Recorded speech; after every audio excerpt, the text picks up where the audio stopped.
तो विश्वगुरु बन रहा है भ्रष्टाचार में, विश्वगुरु बन रहा है कि चोरी में, विश्वगुरु बन रहा है कि बेईमानी में। देखा ना अडानी का एक आदमी, भारत सरकार का पता है आपको इस साल का 2023-24 का बजट कितना टोटल एक साल का पता है किसी साथी को?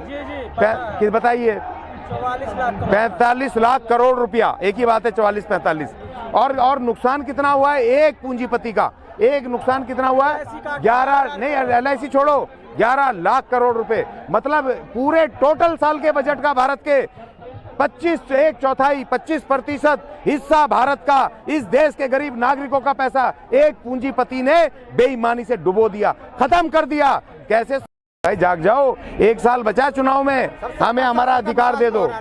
सबका साथ सबका विकास हो रहा है देश में। हाँ देखिए, बिल्कुल ये सबका साथ तो ले रहे हैं, लेकिन विकास चंद लोगों का हो रहा था, खासतौर पे एक का हो रहा था, और वो बुलबुला फूट गया, वो जमीन पे आके गिर गया। पता चल रहा है रशिया से भी 2000 करोड़ रुपए ले लिए भारत को बिना बताए। अब पता चल रहा है कि वहाँ विदेशों से भी ले लिए। अब पता चल रहा है LIC से भी ले लिए, बैंकों से भी ले लिए, पूरा पब्लिक सेक्टर नष्ट कर दिया। और उसमें पैसा किसका था?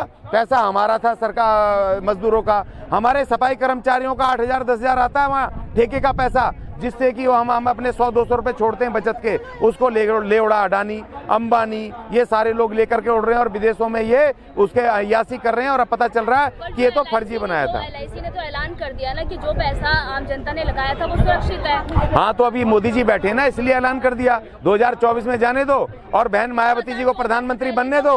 बहन जी 2024 में, देखिए 2024 में बहन मायावती जी को प्रधानमंत्री बनने दो। उसके बाद ये LIC आकर के आपको बताएगा कि वाकई कितने लाख का घोटाला हुआ है, तब पता चलेगा। तब जो वही आएंगे। नहीं, उनके कहने से क्या होता है? देखिए, इनके कहने से क्या होता है? ऐसे तो उन्होंने भी कह दिया, बिहार के मुख्यमंत्री, उन्होंने भी परसों कह दिया कि डबल डिजिट में रह जाएंगे, मतलब कि 11-12 सीटें इनकी रह जाएंगी। 15% है, 15 सीटें रह जाएंगी इनकी, क्योंकि ये है ना तिलक तराजू तलवार, तो ये 15% है, बाकी मान्यवर कांसीराम जी के 85% है। तो ये तो लड़ाई तो बड़ी है 2024 की। अभी से आपको भविष्यवाणी कैसे कर देंगे? क्यों? अभी से आपने मशीनें सेट कर दी क्या?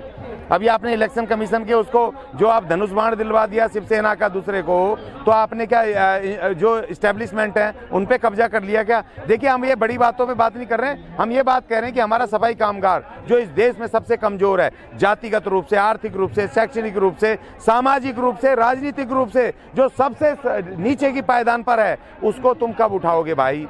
कब उनको आप शिक्षा, पक्की नौकरी दोगे? कब शिक्षा दोगे? कर्मचारी RMR जो NDMC में लगे हुए हैं उनको पक्का किया गया, अमित शाह ने फाइल जो है उनकी पास कर दी है। देखिए, ये तो मैं सुन रहा हूँ पिछले 3 साल से। वो RMR वालों की लड़ाई हम भी लड़ रहे हैं, हम भी उनके उसमें आते थे। और जब भी हम प्रोटेस्ट करते हैं ना, जब भी मैं नोटिस देता हूँ, तभी एक सफाई कर्मचारी आयोग है, कोई NDMC वाले कुछ नेता हैं, वो हवा चलाना शुरू कर देती जी, होम मिनिस्ट्री से पास हो गई फाइल, बस आ गई, क्योंकि इस धरने में नहीं आना, क्योंकि धरने में आ जाएंगे तो फिर इनकी पोल पट्टी खुल जाएगी।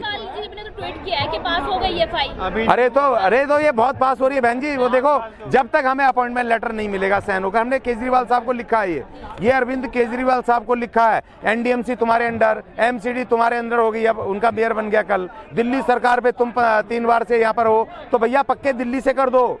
आपने झाड़ू का निशान लिया हमारा, आपने हमें बेवकूफ बनाया, हमारे वोट से तुम बने हो, या तो झाड़ू छोड़ दो या लाला जी हमें पक्के कर दो या हमारी झाड़ू छोड़ दो। अब ये करना पड़ेगा इनको। ये चेतावनी भी हम केजरीवाल के लिए भी नोटिस लेके आए, एक ये भेजा हुआ है।